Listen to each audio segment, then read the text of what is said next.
Danny, neem jij aan tot jouw wettige echtgenote Esja en beloof jij getrouw alle plichten te zullen vervullen die de wet aan de huwelijksstaat verbindt? Wat is daarop je antwoord? Ja. Esja, neem jij aan tot jouw wettige echtgenoot Danny en beloof jij trouw alle plichten te zullen vervullen die de wet aan de huwelijkse staat verbindt? Wat is daarop je antwoord? Dan verklaar ik hierbij als buitengewoon ambtenaar van de burgerlijke stand van de gemeente Middelburg dat Esja en Danny door het huwelijk aan elkaar verbonden zijn. De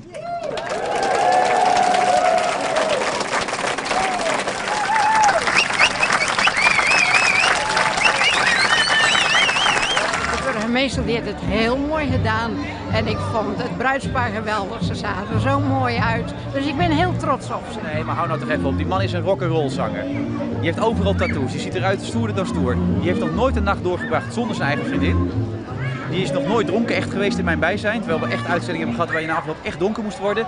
En die is nog nooit, maar echt nog nooit met een groepje er vandoor gegaan. Nou, als je dan een rock'n'roll zanger bent, dan snap je er gewoon helemaal niks meer van. Echt niet. Nou, Danny die vertoont menselijke trekjes en ik vind het altijd wel mooi als mensen zich kwetsbaar durven op te stellen.